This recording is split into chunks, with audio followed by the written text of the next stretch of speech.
आज मैं आप लोगों को अस्मद उत्तम पुरुष सर्वनाम शब्द है, उसका वाक्य में प्रयोग बताने जा रहा हूँ।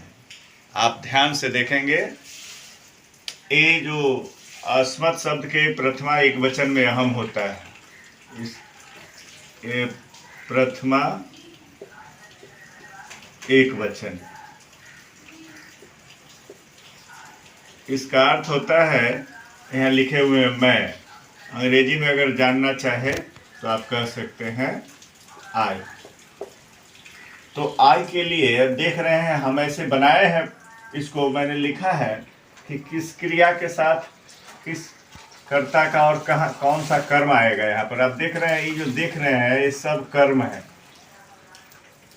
एक कर्म की श्रृंखला है और एक क्रिया की श्रृंखला है, और कर्ता मैंने कांस्टेंट रखा है।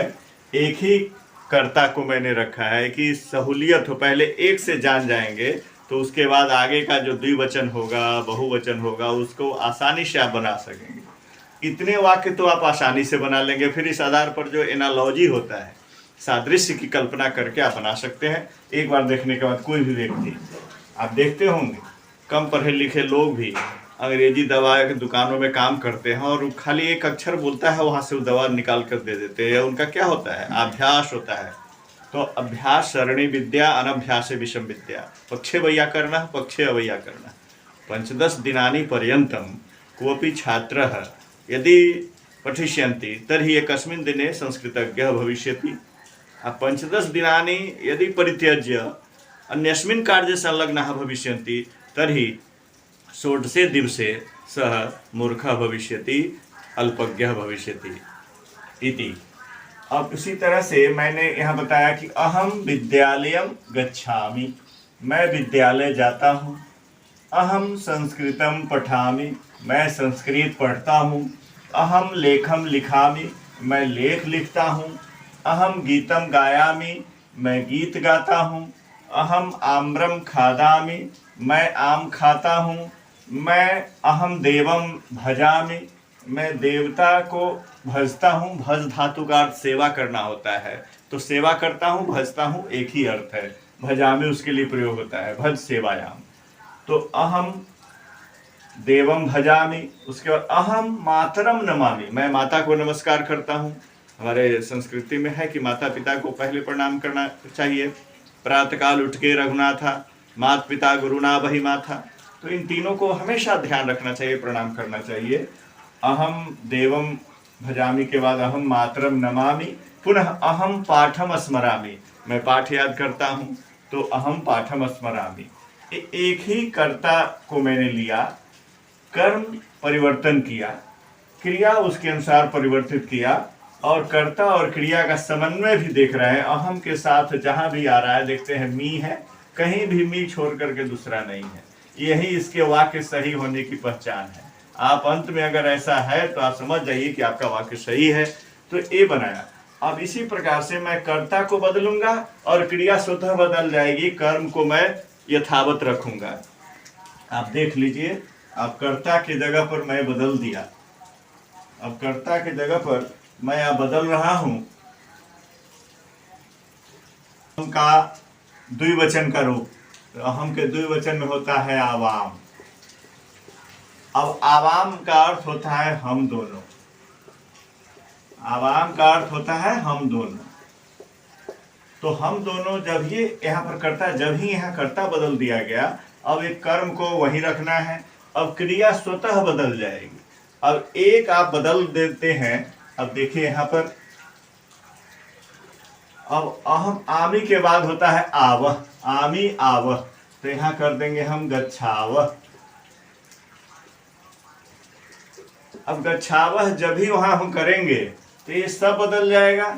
अब एक एक करके भी आप बदल सकते हैं। अब ये सब बदल जाएगा। अब पठामी के जगह आप कर लेंगे पठावह।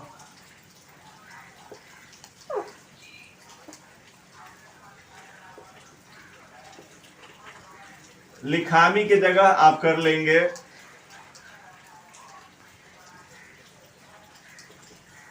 लिखावह।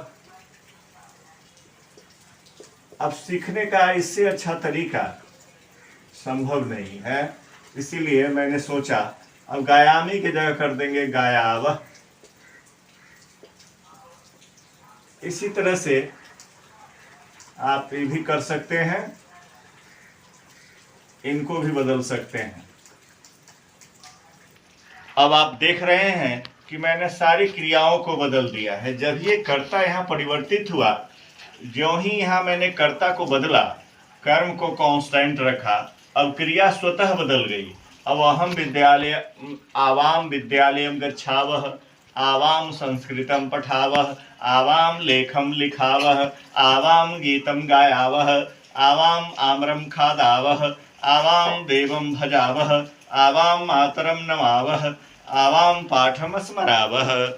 इस तरह से आमी आवह जो दूसरा फॉर्म है वह भी आपने देख लिया। इसका अर्थ हुआ कि हम दोनों विद्यालय जाते हैं, हम दोनों संस्कृत पढ़ते हैं, हम दोनों लेख लिखते हैं, हम दोनों गीत गाते हैं, हम दोनों आम खाते हैं, हम दोनों देवता को भजते हैं, हम दोनों माता को प्रणाम करते हैं, हम दोनों पाठ याद करते हैं।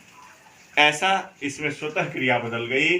और पुनः अब अगर यहाँ पर हम दूसरे फिर बदल देते हैं, आप देख रहे हैं अब इसका तीसरा फॉर्म जो उत्तम पुरुष बहुवचन में होता है उसको अगर हम कर दें, जैसे अहम की जगह पर यहाँ पर आप इसको बदल दीजिए। अब यहाँ पर आप वयम कर दीजिए। वयम का अर्थ होता है हम सब या हम लोग।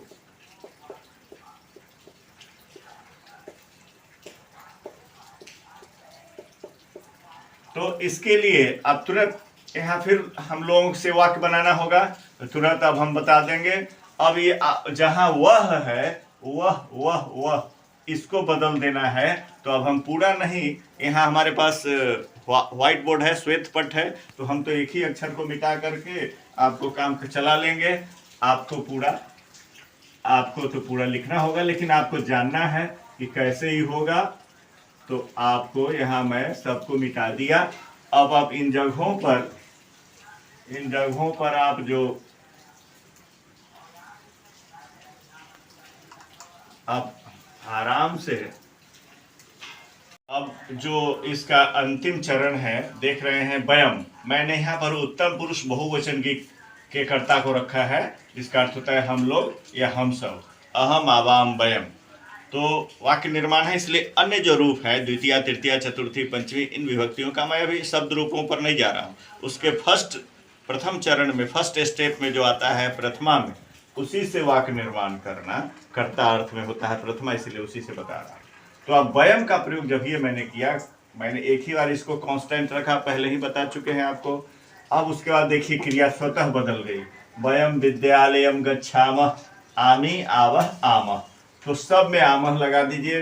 वयम संस्कृतम पठामः, वयम लेखम लिखामः, वयम गीतम गायामः, वयम आम्रम खादामः, वयम देवम भजामः, वयम मातरम नमामः, वयम पाठम स्मरामः।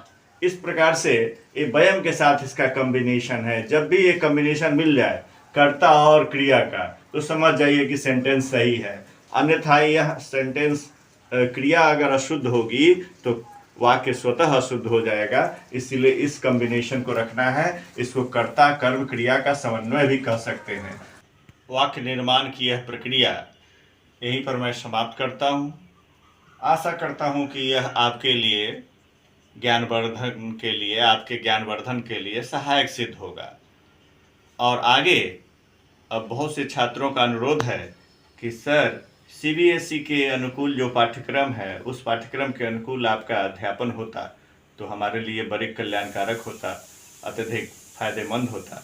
तो मैं सोच रहा हूँ कि सीबीएसई 9th 10th के बच्चों के लिए भी जो नवीन पाठ्य पुस्तक है उससे मैं पढ़ाऊँ और उसे संबद्ध वीडियो डालूँ। हो सकता है आगे आने वाले दिनों में 9th और 10th संस्कृत सीबीएसई पैटर्न पर जो आधारित है उससे जुड़ा हुआ वीडियो मैं बनाऊं और आपको इस पर उपलब्ध कराऊं। धन्यवाद।